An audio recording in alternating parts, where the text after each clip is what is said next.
And as far as somebody saying they're Wahhabi, that's haram to even say that. Do you know why?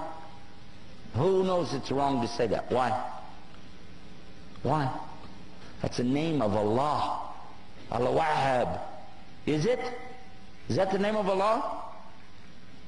Do you not remember I was just talking about in another section, don't make fun of Allah's names? And you're calling somebody a Wahhabi? You can't say it about yourself, and you cannot say it about somebody else. Because it's Allah's name. Don't play with it.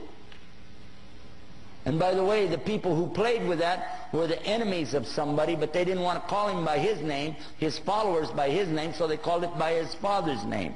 His name, he lived 270 years ago, his name was Muhammad ibn Abdul Wahhab.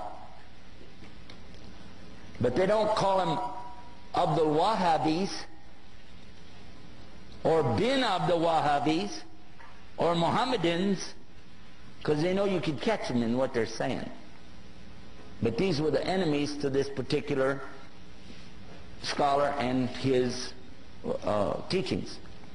What he was saying is that basically you shouldn't worship people in their graves, and you shouldn't worship the grave site, and you shouldn't build these big temples in there to go to. And his followers tore down those places in the graveyards, and they became so angry that instead of dealing with the fact, he brought the proof.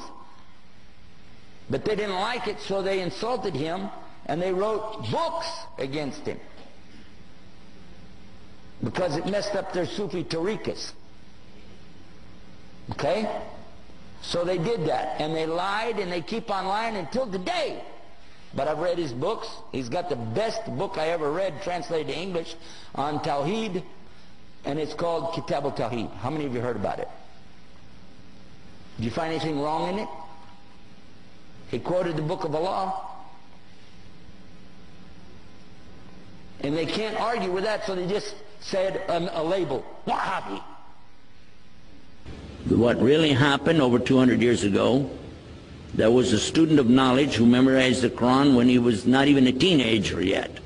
He studied all of the fiqh, jurisprudence of the Hanafi. Then he began to study others. And his father, who was a scholar, told him to stop. Just stay with what we have. He said, I want to learn the others. His father almost disowned him because of it. It was very upsetting. You know, don't do that.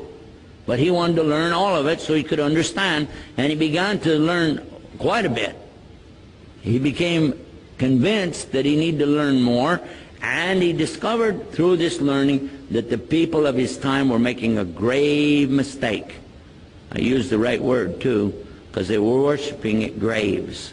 They were literally going to graves and calling upon dead people to help them. Righteous people, good people.